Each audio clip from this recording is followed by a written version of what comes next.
All right. With that all finished and our to-dos taken care of, welcome to taking a look at ways we can use PASCO to, get your students engaged, to be involved as you may be looking for some great things to do as part of class sessions in the Eclipse and what you can teach about, what you can get them out measuring. Maybe you'll go out and measure things yourself and bring data back to your own class, or maybe you'll have your students join with you. Any of that information that we'll cover today is a nice resource if you go off to pasco.com/eclipse. The graphics and the materials there, please feel free to use as you get started. We've got barely 10 days before the next one is coming up, so we're excited that way too. First of all, let's talk a little bit about what we can learn as we're outside and understanding. And here's sort of historic, wonderful example of ways that just observing our sun or moon are names for monthly moons, the full moons that come through. And if you take a look through this list, it's what's important to those that are naming it. Things about seasonal times to plant, when to look forward to, being prepared to change types of clothing, using kinds of different skins maybe to get ready for a colder, harsher winter. Others might be when to expect harvest of some types and when to plant. But all of those just come from good observations. And if students are making observations while we're out together in class, seeing either partial eclipse or full eclipse, we'll talk about ways to bring that together, that instead of just being able to watch maybe with our glasses that can be used to view it directly, that you can also create some things that can students can see in a larger sense, in these pinhole cameras, for instance. So with that, looking at the names that we've had for different types of moons, it's fantastic to see that's what that we learn a lot about what's going on. Good observations are really the key to understanding, and planning life and actions around what you make in terms of observations. So when we talk about that in terms of observations, the first thing we'll have to do is understanding sort of motions. And there are some fun things, I think, about the moon. If you're teaching middle school students, for instance, about phases of the moon or about how the moon travels around, and thinking about those, that there's some types of motions that we're describing. And the first is that how we spin on our axes. A rotation, what we call one day on Earth, isn't necessarily always the same on other bodies. For our instance, our moon, one day is 29 and a half of our days. And if you think about that spinning for the moon, is like our day, then you'd say, well, what in our sense do we sort of measure as a month of when the moon looks the same as when it did at any given day, full moon or new moon or something like those. And it takes a full month to go through that cycle of days to come from full moon to full moon or new moon to new moon. And you may wonder, the first thing I notice is that's strangely similar. As a matter of fact, yes, indeed it is. And we can follow those up with maybe some pictures. This is one thing I used to use in the classroom. I had taught for 30 years in North Dakota and Dallas, Texas, and worked with my students is to say, well, do you notice something similar about these pictures? Not all of them were taken from the surface of the Earth. The first two, actually, if you look, are taken from satellites. But if you look across all three of these, the first thing I want you to notice is what's the time scale we're dealing with here. This is sort of random times I just found online from various, services that had a good picture of the moon we could see that are over 15 years or 13 years separate. And the one feature I always look for, there's two big spots in the upper right side. They are sort of common and in almost the exact same places, minus the fact that, yeah, you're not sitting on the surface of the moon. But if you look at anybody's pictures, you just go off to look at images when you put in the moon, for instance, you're going to see that this shape is almost exactly the same on any given time. And so that's a great starting question. What does that help us to understand? And of course, we just finished up that sort of you may have noticed that the moon's day and the moon's month are the same. That it takes the same time to spin on its axis like a ball on our finger as it does to make its way around the Earth until it has the same look in the sky. You may ask, oh, is that the same for many other moons? And as a matter of fact, a little bit of digging, we can take a look at some of the major moons around other planets. And indeed, of the moons, there are more than this, but many of them do have a similar rotation. Um, in terms of the way to describe that, it's called they're tidally locked. They're locked to their planet that they're surrounding, and so it may have some great conversation pieces like, does that mean they were possibly made the same way we think that our moon was through a collision with another satellite of some sort, another celestial body that knocked a piece of the Earth out. And if that's the case, if they were hit, that would make sense that they orbit around each other and keep the same faces looking in. Or was it due to some type of force that slows down the planet from whatever its circling sort of motion was till it matches the same rate at which it revolves? All of those are great sort of investigations for students to look at. Um, and I just, we were looking for patterns, and that is a pattern that does work its way through the rest of the solar system. One of the things we also want to make sure and help our students to say, yeah, the eclipses and the phases of the moon are easily considered, and confused. Typically, the phase of the moon we see all the time working its way through each month, each of those 29 and a half days. Of course, what we're seeing is the lit surface of the moon and how much of that lit surface is there. Um, and so I appreciate, I see some comments about other moon names that are in there. That's great. But as you're standing on the surface of the Earth, and if you look to, it's, sort of, if you go out perpendicularly from the surface of the Earth, you'll see what you will notice on the illumination of the moon. If you're standing on this side and you're looking at A, for instance, is you're just seeing the shaded side of the moon, the night side of the moon.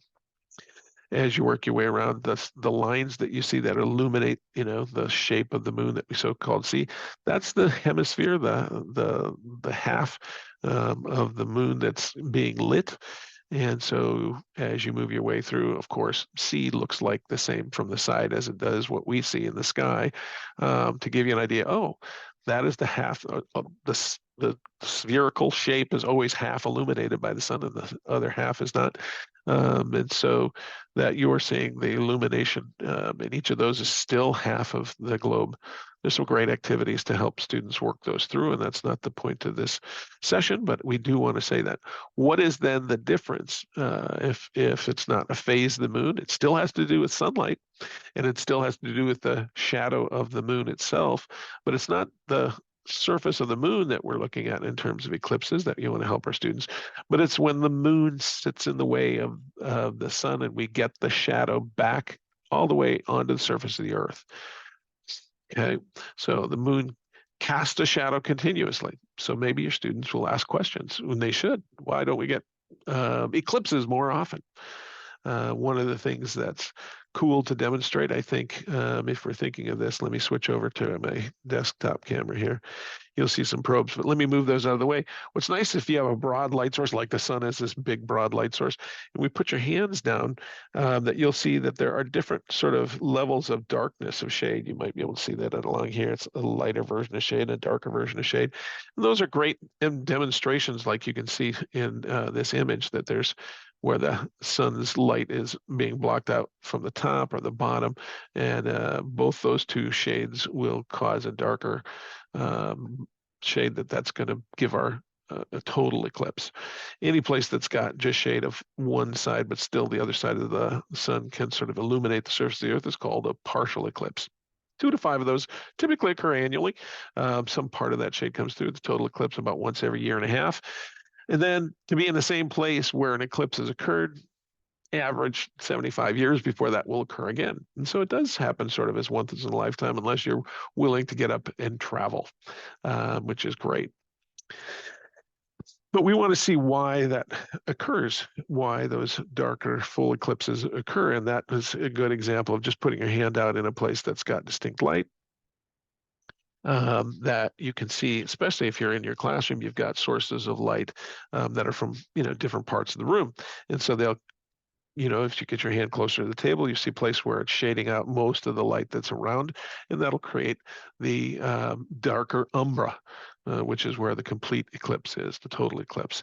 You'll get other places where only one light is illuminating part of your shade, of your shadow, but the one or two of the light sources are not, and that's the penumbra, and that's usually a partial eclipse. So those are important to help students learn, and certainly the shade just on your desk, right where your students are. You can do this outside on the day you're doing activities, for instance, for them to get the idea that that's these two different forms creating different kinds of an eclipse are happening. So what we want to do is, if we are in partial shading or total shading, full eclipse or a partial eclipse, will we see some types of changes? And so that's one of the activities I want to encourage. We're going to take a look at two of our sensors here. I'll bring up our program to be able to consider this, our program that we would be able to use on a cell phone if you had a temperature sensor outdoors, or maybe our light sensor, if that's one kind of way we can do these. And I'll talk about other ways that don't include sensors as well as we're going throughout today. But the first thing we're going to want to do is make sure that we hook this up. So let me switch over to taking a peek. Go ahead and grab one of the sensors, move this sort of off to the side. And the first thing we'll do is make sure it's turned on, a quick punch of the button, and we'll see that indeed we're broadcasting. I'll go to my software on the top, which I'll switch back to so you can see this, is to make sure I'm connecting to the temperature sensor. And as we connect, that should then allow us to show some changes that occur over time during this event of an eclipse. That should be enough for now. Okay, I'll switch back to here. We'll put that out in front of a source of light that should create some warmth like our sun does. Let's go ahead and turn that light on. And while we're doing this, I'm just going to start the temperature sensor, and we'll give it just a few minutes to see if indeed that is going to give us some readings here.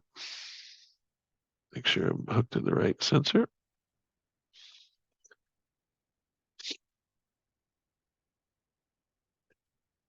I may not be. Nope, it's 060. That does help to connect to the right sensor. Try that again. 60. No, that is the right sensor. Let's do it one more time.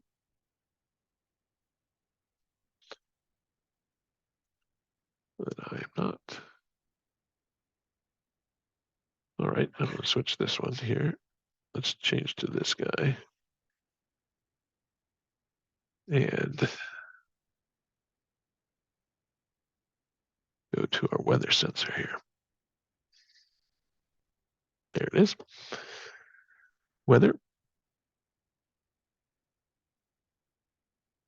Thanks.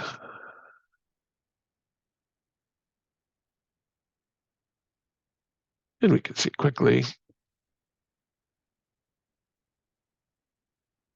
Let's make sure I'm choosing the weather sensor's temperature. All right. And we'll want to watch and see as the event occurs. Maybe want to start minute or something or two as the eclipse is coming towards the max. You may say, "Wow, I don't know if there's a real trend in this data." This is nice that all I did is turn on the instrument. I paired it to my phone, for instance.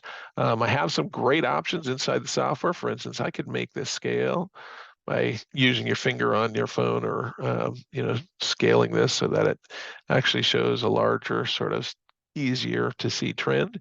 I have some buttons and tools that are down in this control area that help us stretch the trend to a max. That keeps on scaling. You can grab either of those two axes. So there's lots of ways the students can be following this process.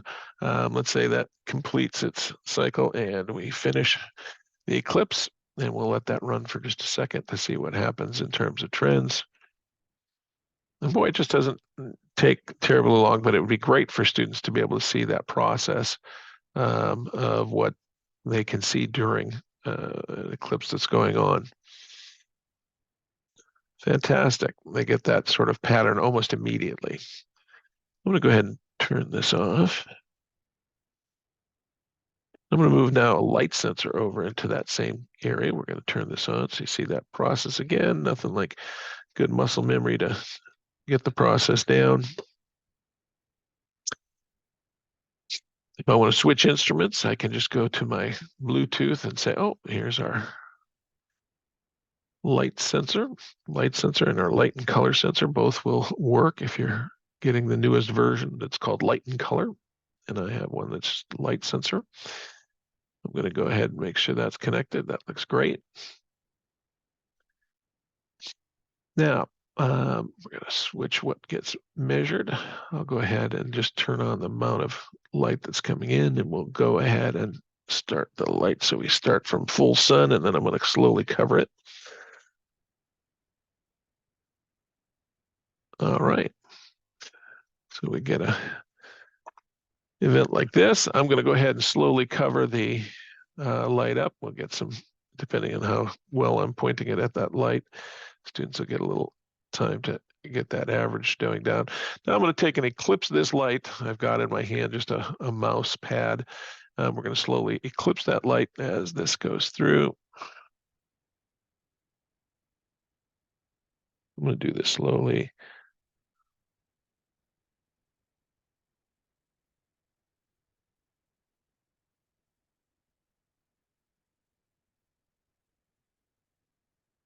Till we've completely covered the light.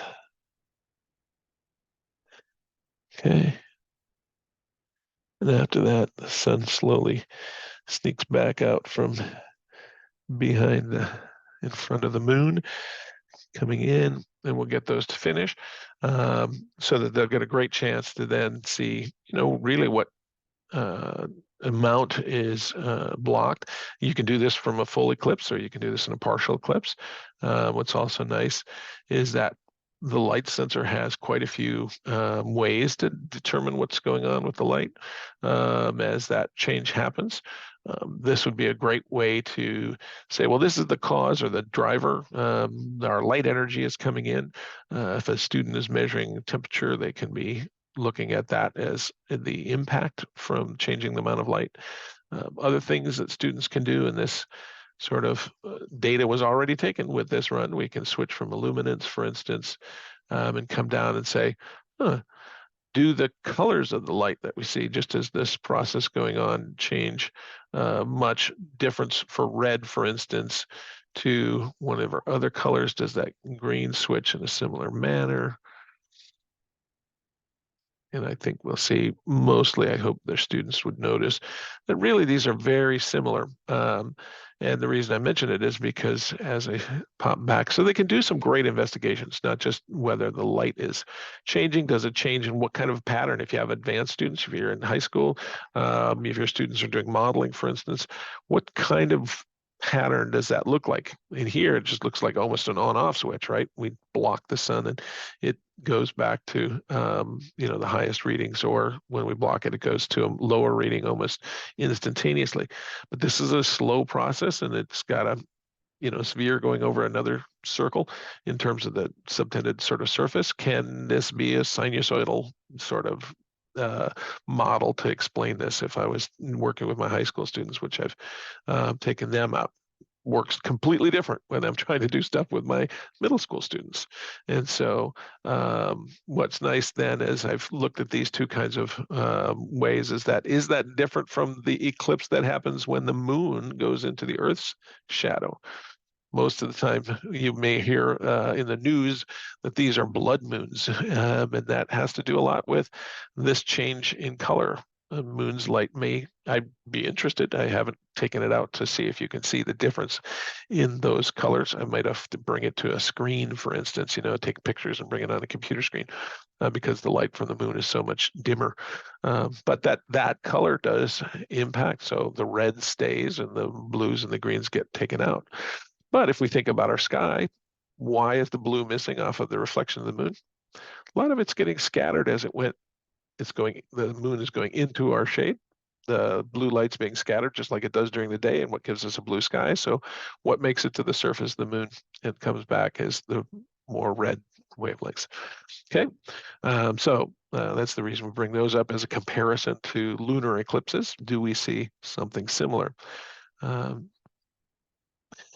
and they should be able to reason too why that doesn't change much in terms of the moon and its atmosphere. But a bigger question may also be, okay, so that gives us some investigations to notice, and then thinking about what does that imply? That if you're going around the moon and seeing the shadow of the sun, that we don't see much atmosphere, so we don't see a lot of change in the light. It just goes to shading or loss.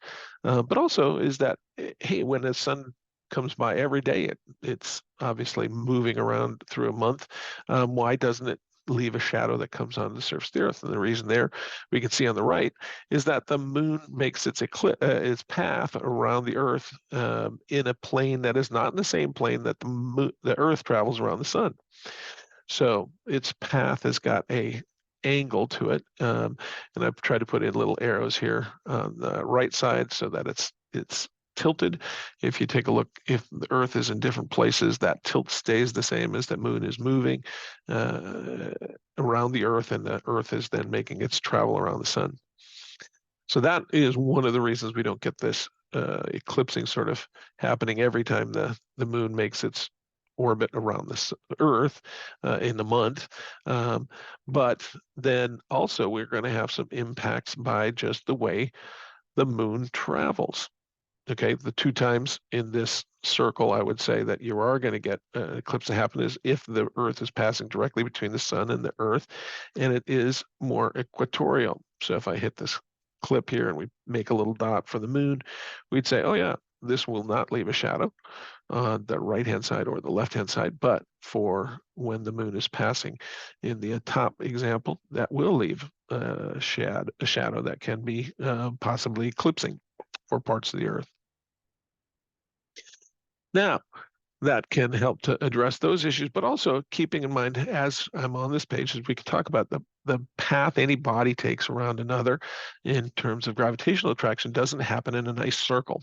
I mean, it may look circular from the scale that it is, but indeed they travel in an ellipse. So there's always one time of the year in this traveling circle that it is closer, and half a year later, in its orbit, it is much farther away. And so when that happens for the moon, that the moon has traveling around the Earth, and it has a farthest point called the apogee and the closest point called the perigee. If the eclipse happens at those two times, that's going to also affect the way the eclipse looks and the types of eclipse that we can have. So what we've got are when the moon is close, they are going to be a much larger size. And that's also a great discussion with students. Why can the moon cover the sun? Are they similar in size? That answer is no. But their apparent size, that the moon is 400 times smaller than the sun, let's say, in terms of the size it takes up. It's also 400 times closer. That's a comparison that you can say. Now, that gives it then a chance when the sun is in its farthest position from us in its perigee, it's going to look closest position to us, it's going to look larger. When it's farthest from it, it's going to look smaller. And you may have heard the words and terms supermoons that have been applied to a full moon. That means it's just the closest to us in its orbit when it's full, and so it looks larger. And in that case, it's going to subtend a bigger angle and cover more of the sun. When those happen, if the eclipse happens when it's closer in its orbit to the Earth, then we're going to get a total eclipse, like we see here in this example on the left. If it's farthest from the sun, what we'll get is a annular eclipse, a bright ring or a diamond ring, sometimes they're referred to, where the moon is smaller, so it doesn't create a full cover for the sun, and you see sort of this bright ring and maybe even a real bright star at the side where that diamond ring comes in. So that's if you're lucky enough to be in the total eclipse sort of areas. What do most others see, because it's a much broader site, is that partial eclipse that you're seeing on the right when you're looking with your, your shade glasses that the eclipse glasses that we offer. And that's something that can help students to understand. Till it is complete, it is a partial eclipse, and then once it's fully covered, you still may have some different ones. If I remember right, this is scheduled to be an annular eclipse. Is that correct, Tidy? Is that what you remember for this October one? I do believe it's supposed to be annular. So we've got two eclipses that are coming up. Now that we've seen that sort of process and some of the language that's involved in helping students to detangle what's something you normally would cover as a, let's say, in the Earth Sciences class about the phases of the moon, and they've kind of seen those processes. Where can you see this process, the total eclipse? The one that's just coming up in October will be shown here on the left side. That's coming up in just 10 days or 9 days and something hours. And that will be traveling through from Oregon down through the southern parts of Texas. And that can be seen in this full time period. This is just at NASA. I just Googled NASA eclipse path, and this is a great resource I've used for putting onto my class sites or something to say when we're going to plan for these things to be out, and the students can then look forward to these future ones. I know a lot of people I've talked to said, hey, let's get to Austin, or let's get up to some other cities that are going on. I saw a lot of people saying where they would love to go. If you're planning for the I think it's April, is that correct? April eclipse on the right, and that'll happen more in the spring. Again, all of these sorts of activities would be great if your students are used to using something like ProbeWare and be able to measure those. They just get better as they then say, "Oh, that's kind of cool. We should check to see if we can model that loss of sunlight with the lamp, for instance, and just a shade, and see if they give similar curves once they've gathered." So it's something that's fun, and you can kind of extend it depending if you have a little bit of time at the end of an hour of a class. It doesn't have to happen all at once, but I think that's the best way to get students sort of buying in. Now, one way, if you don't have, for instance, classes, which they're certainly available in lots of places, and we sell them, and we'd love to get you to use those as well, so that students can directly view them, is that I took two pieces of thin plywood here. I've got one on the ground. It's the same material that's in my hand. The last time the eclipse came back on the left, you can see, yeah, this is about a 1 square foot, and I cut a half a foot by a foot, so a 12 by 6 inch sort of piece of plywood, and I just drilled different size holes, an eighth, 2/8, 3/8, and 4/8, because that's the drill sizes I had. And if you look on the right where I sort of blew up that picture, you can see as I get smaller that the pinhole kind of camera effect is taking on. So I'm building an image that the light has gone through. It's the simplest kind of cameras, and that's a lot of fun for students to see. This is pretty sturdy. I kept it on the shelf, so next time eclipses come on, I can use it again and again. I made it from cheap material. You can also make them in a box so that you get the shading, and then you let the holes in the top shine an image. It'll be a nice round circle, and as the sun gets covered, you're going to get more of these kinds of eclipsy looking pieces. But that's an image of the sun, and that's one way you don't have to look at then the sun itself, which of course is why we're offering the glasses as we do, is for protection. Now, if you don't have those and you just happen to have something like shade, this is a fascinating. These were an Asian maple tree, and they gave these spotted or dappled looking light. I've seen it happen in pine forests as well, where little drops of light are kind of coming through. But if you look to the right, all those sunbeams, sort of that upper left side, they have that distinctive crescent shape, and so the tree leaves and dappled light can act as a simple pinhole camera too. If you're out and you can see that, that's something fun for students to recognize. So that is one of the lessons that we talk about. And both of the lessons that have gone through so far are mentioned in our Eclipse page on pasco.com/eclipse. course, if you're a photographer and you're good at taking pictures and you can Photoshop them sort of separate shots, there's apps that can take motion where you know mount it on a tripod and you take a picture, take a picture, take a picture.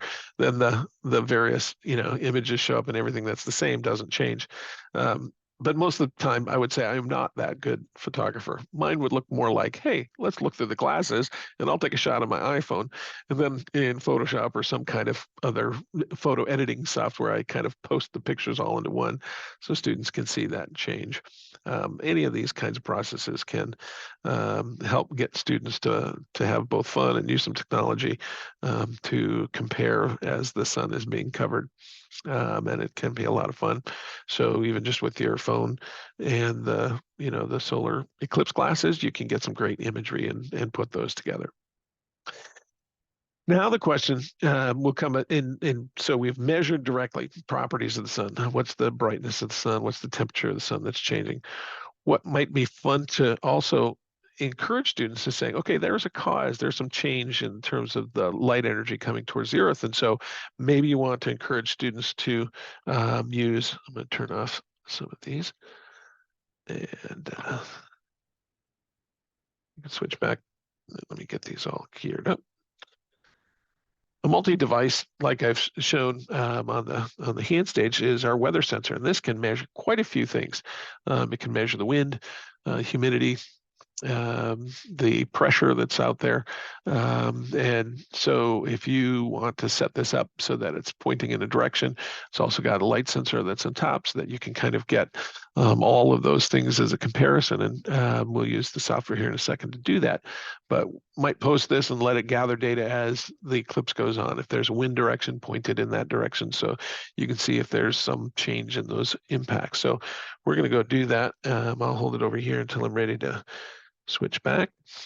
We'll put that in here, for instance. Let's bring up the software again. I'm going to go ahead and make sure I'm still connected to the weather sensor. I'll turn off all the other ones so that I don't have that signal there. There we go. And I'm going to hook up to the weather sensor.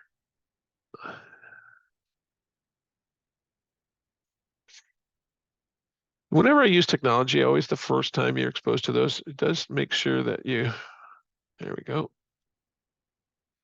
Of course, it does help to make sure I've turned it on. There we go. Got it.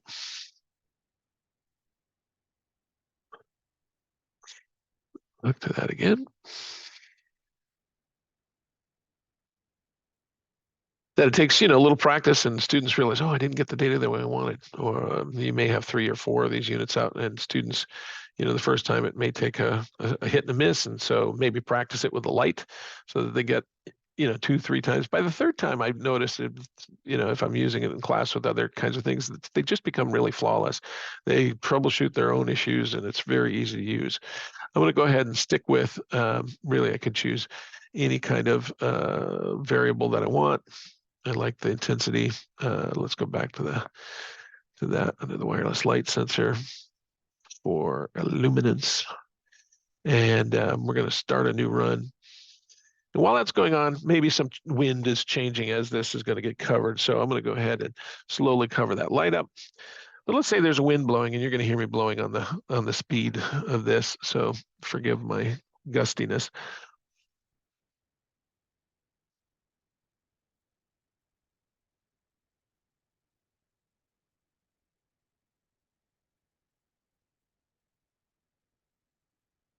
And the eclipse finishes.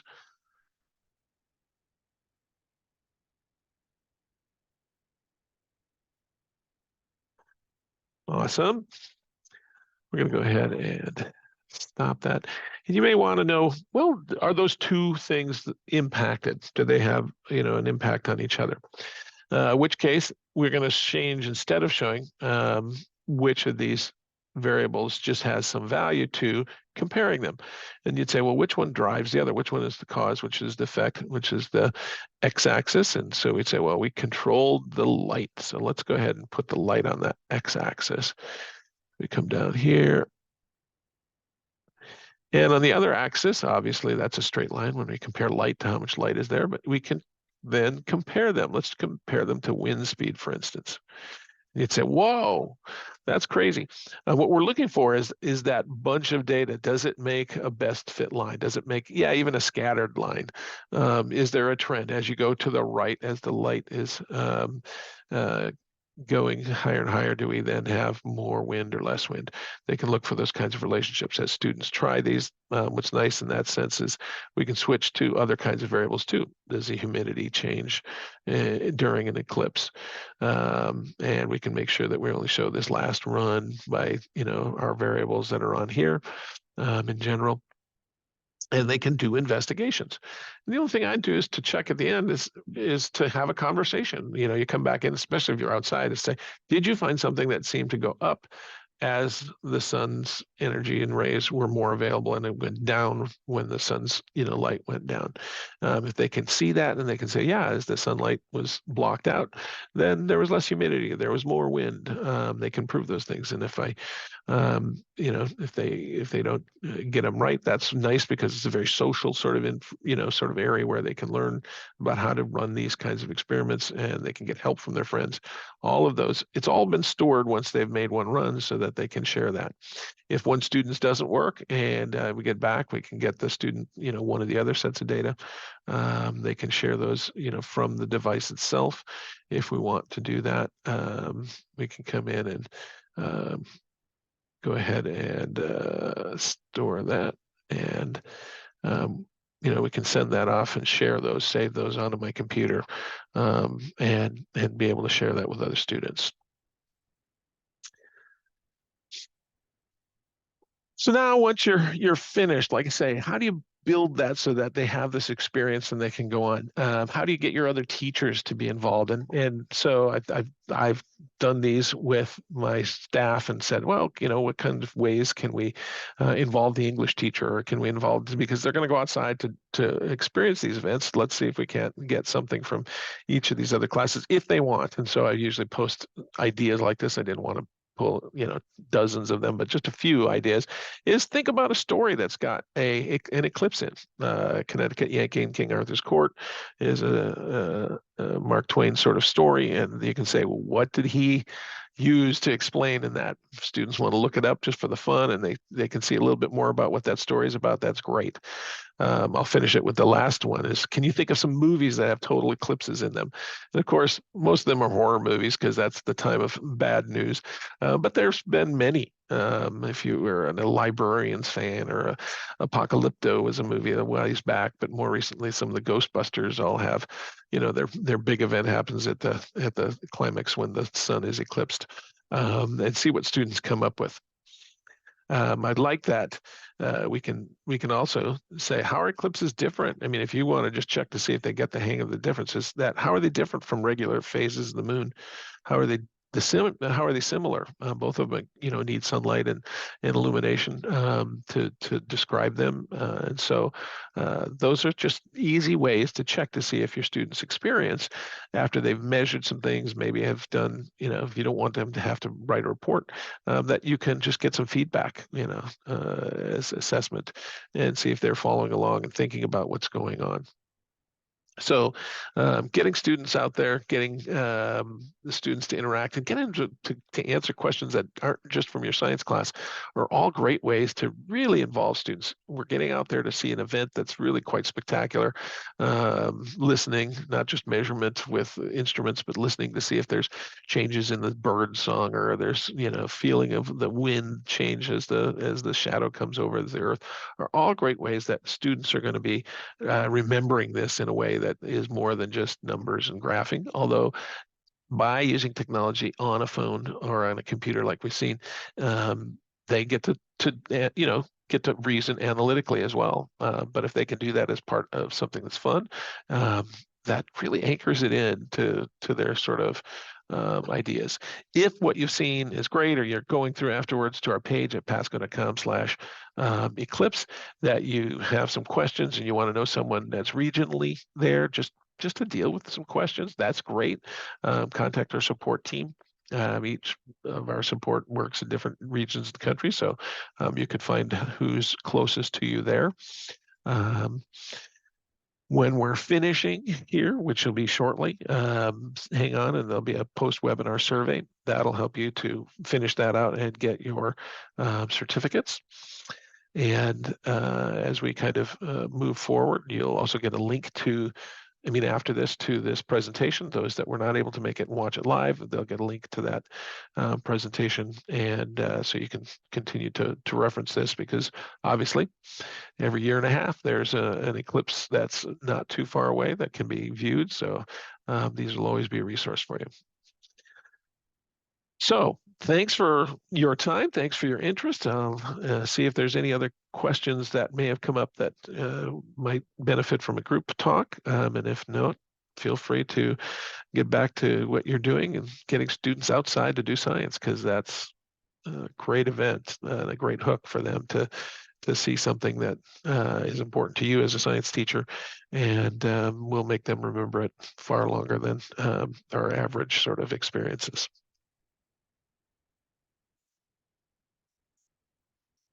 Eclipse glasses by package, and we have put those links in the chat. You can certainly purchase the glasses in a package or with accompanying sensors. If any of you that are watching have a favorite activity, just a quick description. Yeah, I was always looking for more ways to get students involved while you're doing some measurement. Some students totally get into that and want to do it on their phone. Others, if I just had that big broad piece of wood, I made about 6 of those and sort of handed them out so they could see the image on the ground. Any other ideas? Feel free to jot those in, and otherwise we'll let you all go if you are off to a great day.